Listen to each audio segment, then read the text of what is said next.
Salam saudaraku yang dikasihi oleh Tuhan kita Yesus Kristus. Hari ini adalah Minggu tanggal 29 Maret tahun 2020, di mana seluruh gereja untuk melakukan ibadah online. Ya, walaupun ini tidak secara online, saya selaku hamba Tuhan Gembala di Gereja Isa Al-Masih Cabang Praharang hanya bisa merekam video ini dan mengirimkannya kepada jemaat-jemaat, secara khusus jemaat Gereja Isa Al-Masih Cabang Praharang Binjai. Adapun firman Tuhan bagi kita pada pagi hari ini terambil dari Surat Rasul Yakobus pasal 1 ayatnya yang ke-12 sampai dengan ayatnya yang ke-18. Demikian firman Tuhan.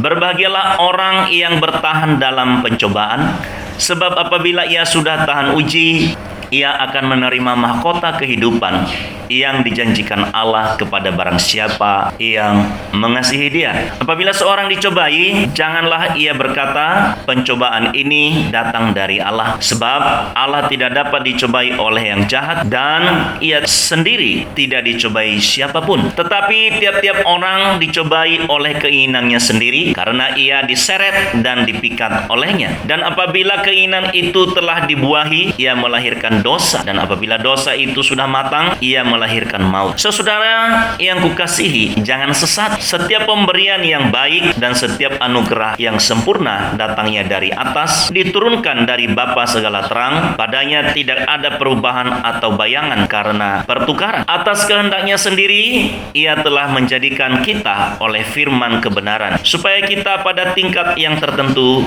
menjadi anak sulung di antara semua ciptaannya. Sedemikian jauh pembacaan firman Tuhan. Yang berbahagia adalah setiap saudara dan saya yang membaca, merenungkan, melaksanakan dan mengimani firman Tuhan ini dalam kehidupan sehari-hari. Tema renungan firman Tuhan buat kita pada pagi hari ini saya bawahi di bawah sebuah tema, yaitu keinginan yang mencoba. Keinginan yang mencoba. Tema firman Tuhan adalah keinginan yang mencobai. Saudara, setiap kita, bahkan hewan sekalipun, memiliki keinginan, memiliki kehendak, dan keinginan atau kehendak itu adalah anugerah Tuhan adanya. Namun demikian, kita harus bisa menguasai sepenuhnya keinginan itu, supaya jangan sampai keinginan itu berakibat buruk kepada kita.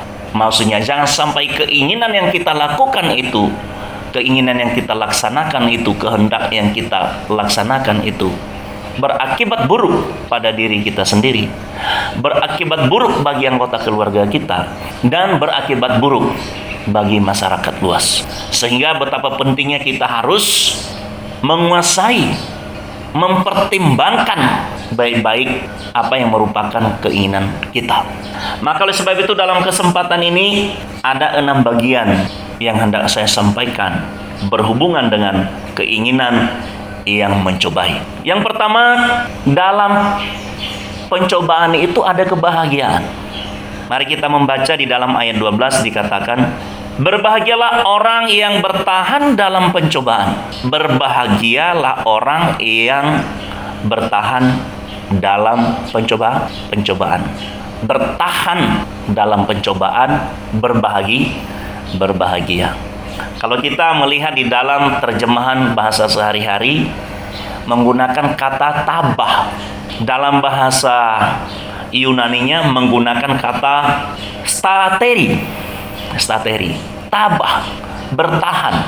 Jadi orang yang tabah, orang yang bertahan, orang yang stateri dalam pencobaan, ada kebahagiaan. Artinya bertahan, artinya tabah, artinya stateri itu apa? Bukan berarti dia secara sengaja membawa dirinya untuk dicobai. Atau ketika dia dicobai, lalu kemudian dia bersenang-senang dalam pencobaan itu, dia tidak melepaskan diri. Tidak seperti itu, ya. Tidak seperti itu. Tetapi pengertian bertahan dalam pencobaan, stateri atau tabah dalam menghadapi pencobaan, artinya kokoh, tidak tergoyahkan, dia tidak tergerus, dia tidak rebah, dia tidak musnah, tidak hancur, ya, kehidupannya ketika dia menghadapi pencobaan.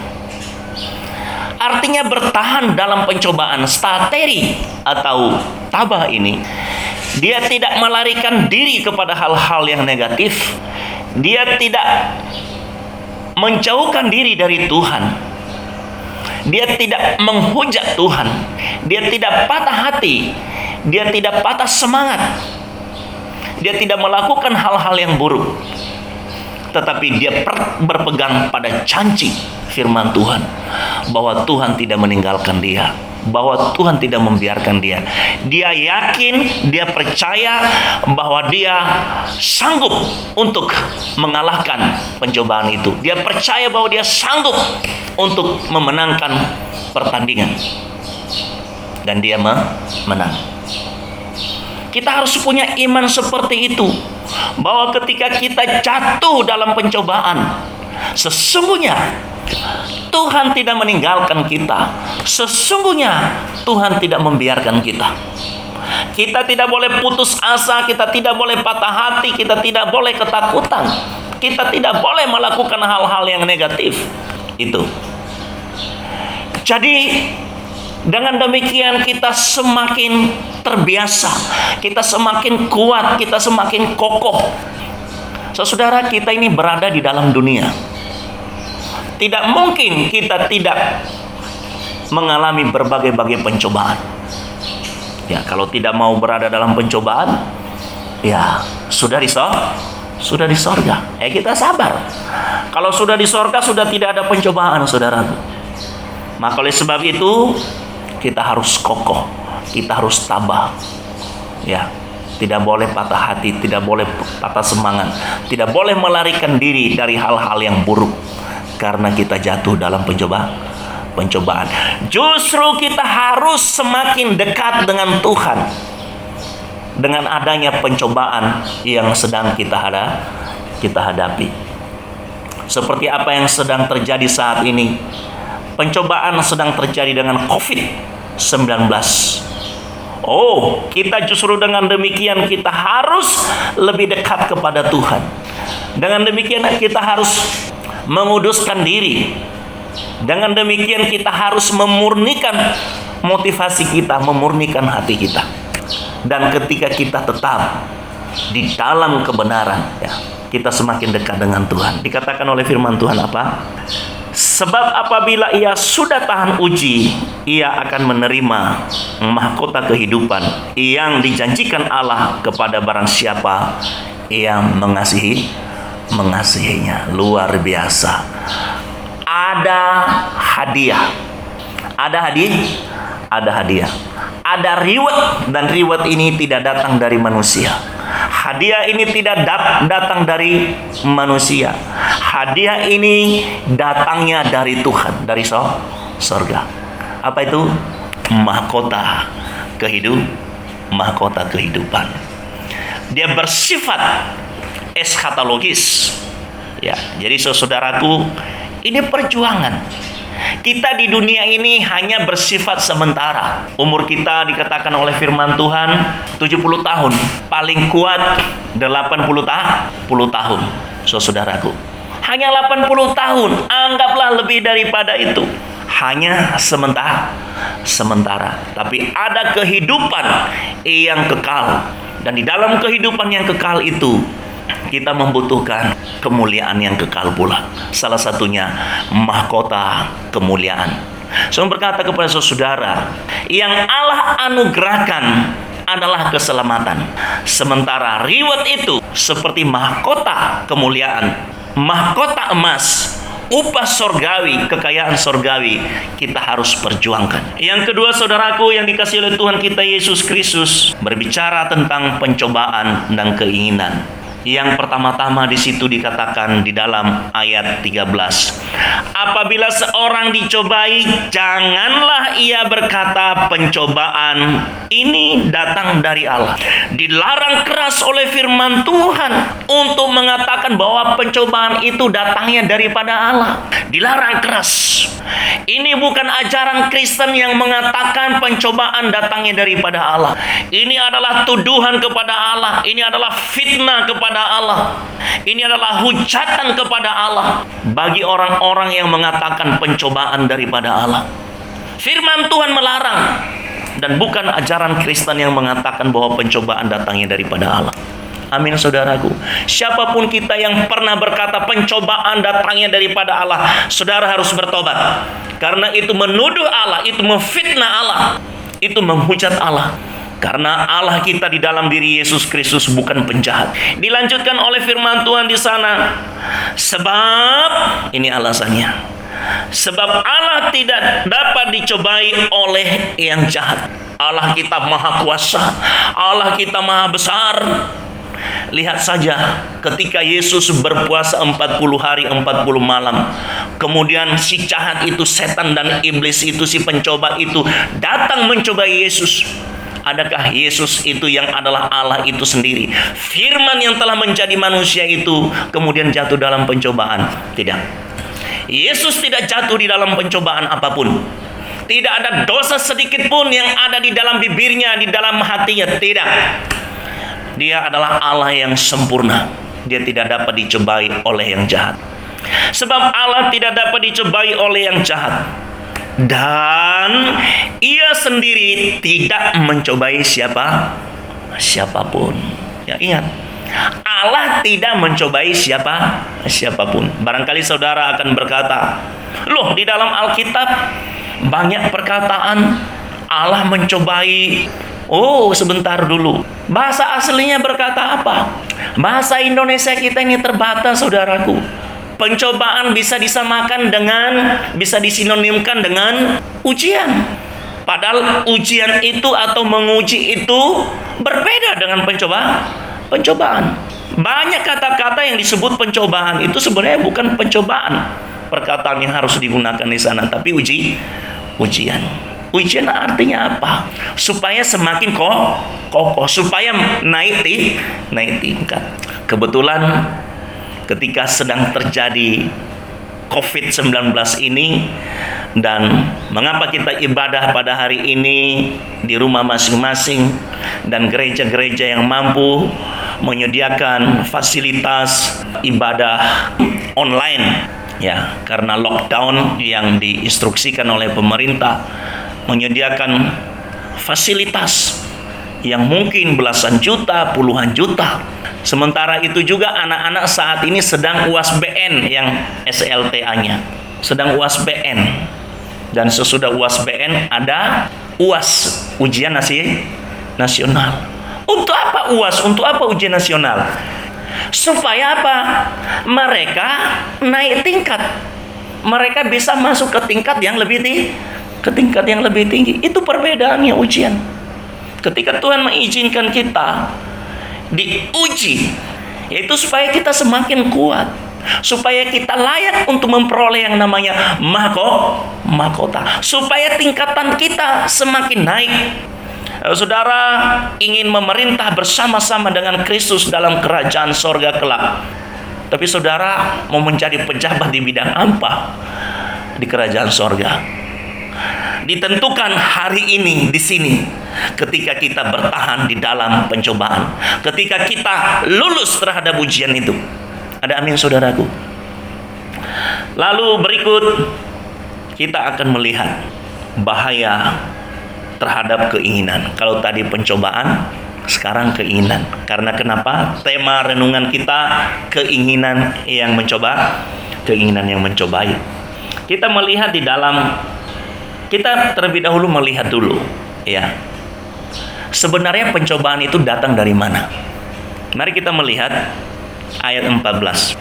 Tetapi tiap-tiap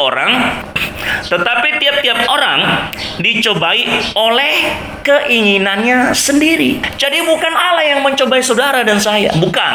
Dikatakan oleh firman Tuhan, tetapi tiap-tiap orang dicobai oleh keinginannya sendiri. Kita ini bukan robot. Tuhan menciptakan kita segambar dan serupa dengan Allah.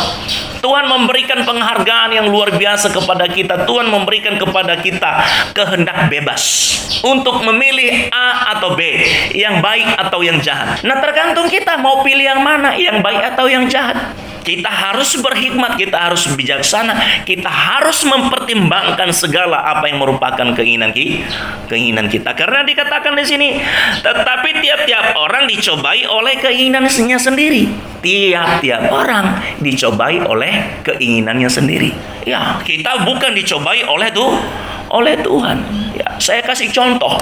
Pemerintah membuat strategi untuk memutuskan rantai penularan COVID-19. Sehingga hari ini kita ibadah di rumah masing-masing.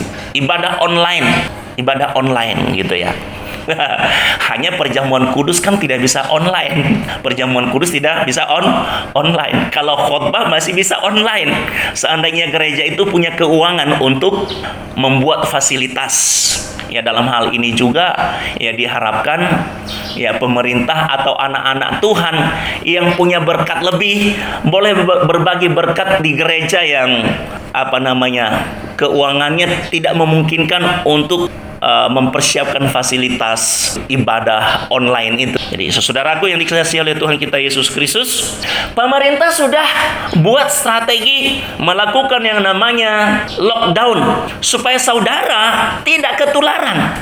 Tapi karena kuatnya keinginan itu, saudara masih mau keluar, masih mau kumpul-kumpul, masih mau hahihi, masih mau pesta, masih mau salam-salaman, masih mau peluk-pelukan, saking akrabnya dengan yang lain. Saudara selesai bersalaman dengan orang lain, tapi tangan saudara tetap diikat oleh COVID-19. Saudara berhenti peluk orang lain, COVID-19 memeluk saudara. Oleh sebab itu pemerintah harus dihormati, pemerintah harus dihargai. Karena pemerintah itu adalah hamba Allah untuk kebaikanmu. Ini tidak marah, tetapi menganjurkan. Alkitabiahkah kita ibadah di rumah? Oh, alkitabiah. Sangat alkitabiah kita beribadah di rumah itu. Ya, ketika Yusuf dijual ke Mesir, apakah di Mesir ada bait Allah, ada sinagog? Nggak ada. Dia ibadah sendiri ya saudaraku. Apakah ketika Daniel yang disebut dengan Belsasar, Sadrak, Mesak dan Abednego dibuang ke Babel, ketika mereka dibuang ke negara Babel, apakah di Babel ada sinagog? Apakah di Babel ada bait Allah? Nggak ada. Mereka ibadah kelompok berempat itu. Mereka ibadah pribadi. Dicatatkan bahwa Daniel sampai ibadah pun dia sembunyi-sembunyi ke loteng, ke atas. Jemaat mula-mula saudaraku, ya dicatat dalam Kisah Para Rasul tiap-tiap hari mereka datang beribadah ke rumah Tuhan. Tapi jangan salah, ketika Tuhan izinkan terjadi penganiayaan kepada jemaat mula-mula, bagaimana? Mereka tersebar, mereka ibadah sendiri, mereka ibadah kelompok, sehingga terjadi yang namanya jemaat diaspora. Dengan demikian pula gereja tersebar di mana-mana, Injil tersebar di mana-mana. Oh, sangat alkitabiah untuk ibadah di rumah. Ya, tentu akan lebih baik lagi apabila kita juga beribadah di rumah Tuhan bersama-sama. Sangat lucu ketika pemerintah tetapkan lockdown ibadah online. Banyak orang yang keberatan ibadah online. Padahal banyak orang Kristen ketika sedang ibadah justru mereka online. Jadi kita jangan menjadi pemberontak, kita jangan munafik. Segala sesuatu ada waktunya. Kalau kita benar-benar mencari wajah Tuhan, jangan salahkan pendeta-pendeta yang menuruti pemerintah untuk lockdown.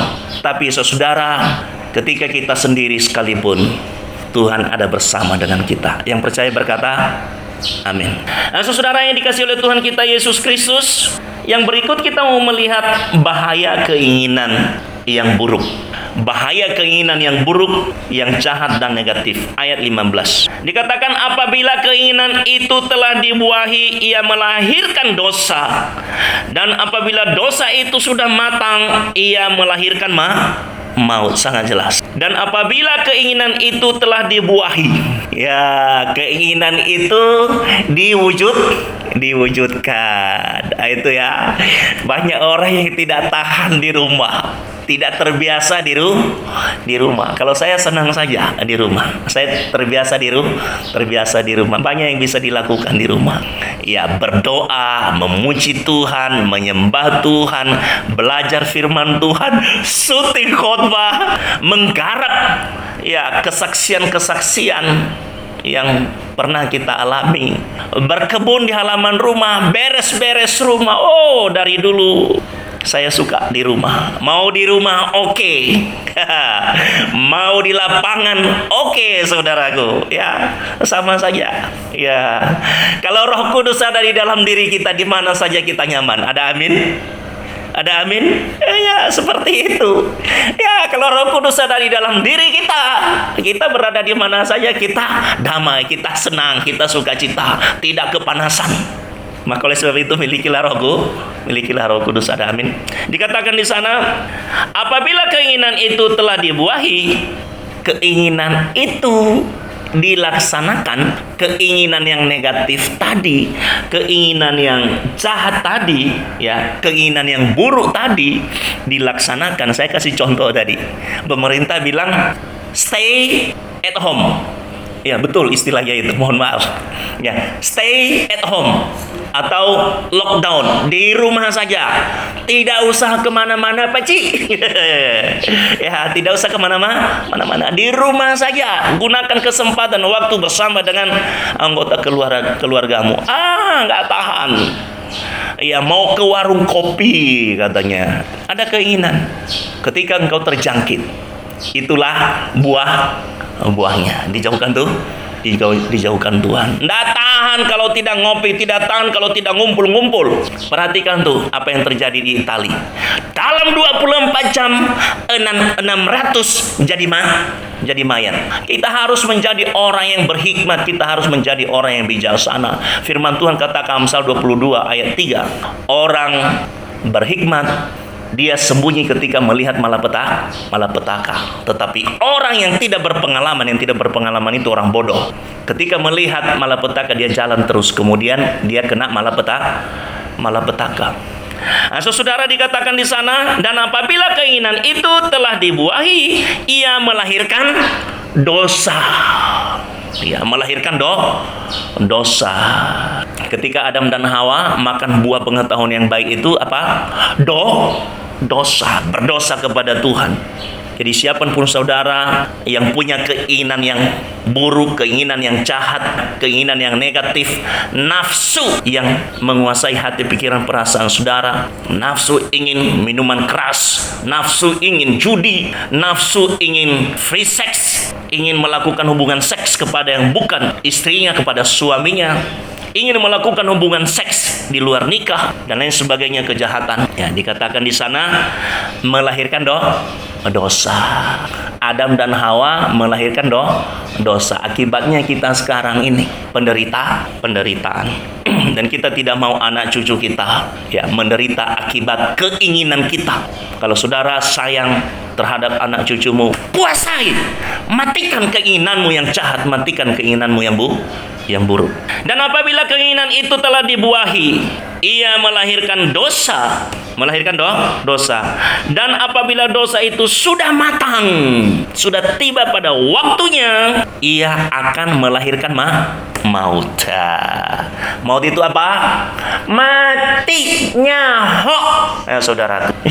Ya, tidak sedikit orang yang akibat menuruti keinginan dagingnya. Ada beberapa tempatnya. Satu, rumah sakit. ICU. ICCU. ICCU. ICU. Yang kedua, kuburan. Belum saatnya mati, sudah mati. Saudara, istri masih muda, suami masih muda, anak-anak masih kecil-kecil, belum bertobat. Yang sudah bertobat belum berbuat apa-apa untuk Tuhan, kalaupun dia mati hanya masuk surga, tidak mendapat mahkota kemuliaan, tidak mendapat mahkota kehidupan, tidak mendapat upah dan harta. Hanya menjadi penduduk biasa di surga, saudaraku. Jangan seperti itu. Nah, maut dalam pengertian yang kedua yang lebih celaka, yang lebih berbahaya daripada itu adalah kematian kekal. Tempatnya adalah lautan yang menyala-nyala oleh api dan belerang. Jadi matikan keinginanmu, nafsumu yang jahat, keinginanmu yang jahat, matikan saat ini. Kuasai dan kendalikan. Tapi hiduplah dipimpin oleh Roh Tuhan. Lalu ayat 16. Saudara yang kukasihi, jangan sesat. Ayat 17, setiap pemberian yang baik dan setiap anugerah yang sempurna datangnya dari atas, diturunkan dari Bapa segala terang, padanya tidak ada perubahan ataupun bayangan karena pertukaran. Ayat 16 itu dikatakan, saudara yang kukasih, jangan sesat. Artinya, jangan melakukan keinginan-keinginan yang mencerat engkau, yang menyesatkan engkau. Karena segala keinginan yang jahat itu tidak datang dari Tuhan. Datangnya satu dari keinginanmu sendiri. Yang kedua, datangnya dari setan. Setan iblis memperkuat engkau untuk melakukan keinginan-keinginan yang jahat. Dan yang terakhir, pemberian yang baik. Kita melihat ayat 17 tadi dikatakan setiap pemberian yang baik dan anugerah yang sempurna datangnya dari atas. Bukan datangnya dari loteng. Datangnya dari atas itu dikatakan diturunkan dari Bapa segala terang. Bapa Yahweh Adonai Elohim dalam wujud Yesus Kristus itu adalah Bapa terang. Ya, bukan Bapa gelap. Bapa gelap itu setan, iblis. Bapa terang itu adalah Allah di dalam diri Yesus Kristus. Ya, diturunkan dari Bapa segala terang. Padanya tidak ada perubahan atau bayangan karena pertukaran.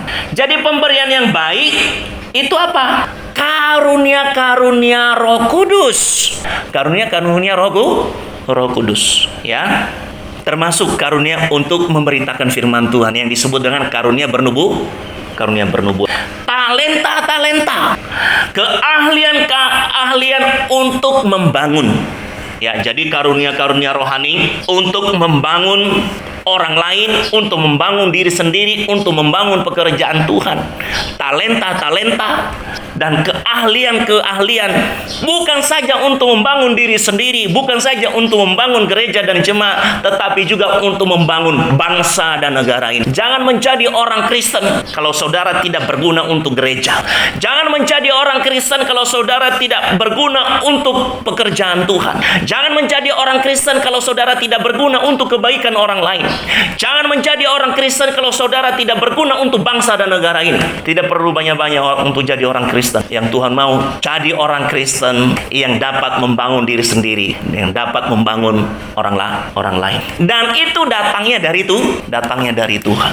Kalau saudara sekarang bikin kelompok, ya nggak usah itu ikuti pemerintah yang bikin lockdown. Itu tidak datang dari Tuhan. Karena untuk ibadah di rumah pun Alkitabiah adanya. Amin. Jadi hentikan. Saudara, pemberian yang baik adalah karunia-karunia, talenta-talenta dan keahlian-keahlian yang membangun. Anugerah sempurna, ya, dikatakan setiap pemberian yang baik dan setiap anugerah yang sempurna. Anugerah sempurna itu apa? Anugerah sempurna itu adalah pengampunan dosa. Ketika saudara mendengarkan khotbah ini, saudara tidak marah dengan saya karena khotbah ini keras, tapi saudara bertobat. Tuhan anugerahkan kepadamu pengampunan. Ada amin? Tuhan anugerahkan pengampunan. Tuhan anugerahkan keselamatan. Itulah anugerah sempurna. Dan Tuhan akan tempatkan di dalam dirimu Roh Kudus. Roh Allah itu sendiri, Roh Yesus itu sendiri. Nah, saudara, dia adalah sumber kekuatan, sumber perlindungan, sumber segala berkat. Pada akhirnya, saudaraku yang dikasihi oleh Tuhan Yesus Kristus, saya berkata kepada saudara, mari kita meminta kekuatan daripada Tuhan. Kita bergumul, kita berdoa di hadapan Tuhan. Mari kita menyelidiki keinginan kita. Jangan sampai keinginan kita ini melebihi kekuatannya daripada kekuatan COVID-19. Jangan sampai dia merasuk saudara dan saya. Jangan sampai keinginan ini menguasai saudara dan saya, dan membawa saudara dan saya kepada kebinasaan. Kita harus berkuasa penuh terhadap keinginan kita. Kita harus mengendalikannya, kita harus menguasainya, dan Tuhan telah memberikan kita kuasa untuk itu. Saudaraku, mari kita menjadi berkat bagi diri sendiri, bagi keluarga, bagi bangsa dan negara. Sebab engkau dan aku adalah duta-duta dari kerajaan Allah itu sendiri. Amin. Tuhan Yesus memberkati.